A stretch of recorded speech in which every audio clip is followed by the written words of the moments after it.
क्या आपने कभी सोचा है कि अगर एक जहाज बर्फीले पहाड़ों में गिर जाए और जिंदा बच जाने वालों को 72 दिन तक मौत और जिंदगी के बीच कैद रहना पड़े तो वो कैसे जिंदा रहेंगे? ये कहानी है 1972 की फ्लाइट 571 की, जिसे दुनिया आज मिरेकल ऑफ द एंडीज यानी एंडीज का चमत्कार कहती है। ये कहानी डरावनी भी है और इंसान के हौसले की सबसे बड़ी मिसाल भी। 13 अक्टूबर 1972 को उरुग्वे एयरफोर्स का विमान मोंटेवीडियो शहर से उड़ा। इस विमान में 35 लोग सवार थे, जिनमें ज्यादातर एक रग्बी टीम के खिलाड़ी और उनके दोस्त व परिवार शामिल थे। विमान को एंडीज पर्वतों के ऊपर से गुजरना था। ये पहाड़ दुनिया के सबसे ऊंचे और खतरनाक पहाड़ों में गिने जाते हैं। मौसम खराब था, बादल छाए हुए थे और पायलट को सही रास्ता दिखाई नहीं दे रहा था। इसी दौरान पायलट ने सोचा कि वो मंजिल के करीब हैं, लेकिन असल में जहाज अभी भी पहाड़ों के बीच ही था।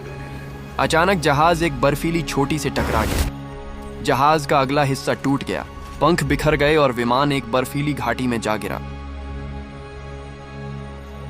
हादसे में कई यात्री तुरंत मारे गए, बाकी लोग बुरी तरह घायल थे। चारों तरफ सिर्फ बर्फ थी, न खाने को कुछ, न गर्म कपड़े, न ही बाहर निकलने का कोई रास्ता।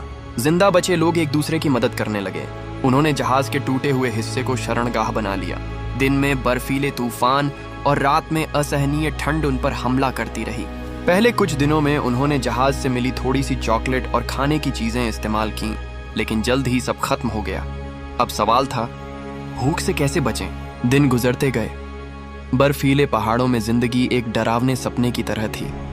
उनके पास ऑक्सीजन कम थी, धूप न के बराबर थी और तापमान 0 से बहुत नीचे था। हर दिन कुछ न कुछ लोग मर जाते थे। उनके लिए सबसे बड़ा चैलेंज था जिंदा रहने के लिए भोजन का इंतजाम करना। आखिरकार उन्होंने एक भयावह लेकिन जरूरी फैसला किया। वो अपने मर चुके साथियों के शरीर से भोजन लेंगे ताकि जिंदा रह सकें। ये फैसला बहुत मुश्किल था, लेकिन जिंदगी बचाने के लिए उन्होंने यह कदम उठाया। समय बीतता गया और वो 72 दिन तक वहीं फंसे रहे। कुछ बार हेलीकॉप्टर ऊपर से गुजरे, लेकिन बर्फ में छिपे लोगों को देख न सके। आखिरकार 2 नौजवान यात्री नांडो पाराडो और रोबर्टो कनीसा ने फैसला किया कि वो पहाड़ों को पैदल पार करके बाहर निकलेंगे। वो 10 दिन तक बर्फ में चलते रहे, खाइयों और चोटियों को पार किया। आखिरकार वो एक किसान तक पहुंचने में कामयाब हुए। उन्होंने उसे बताया कि पहाड़ों में यात्री जिंदा हैं और उन्हें मदद चाहिए। फौरन ही रेस्क्यू टीमें भेजी गईं। कई दिनों की मेहनत के बाद आखिरकार 16 जिंदा बचे यात्रियों को बचा लिया गया। बाकी सब लोग उस बर्फीली नरक में अपनी जानें गंवा बैठे। यह खबर पूरी दुनिया में फैल गई। लोग हैरान थे कि इतने कठिन हालात में भी ये लोग कैसे जिंदा रह पाए। फ्लाइट 571 का यह हादसा आज भी इतिहास का सबसे मशहूर हवाई हादसा माना जाता है। इसे मिरेकल ऑफ द एंडीज कहा जाता है, क्योंकि यह सचमुच एक चमत्कार था।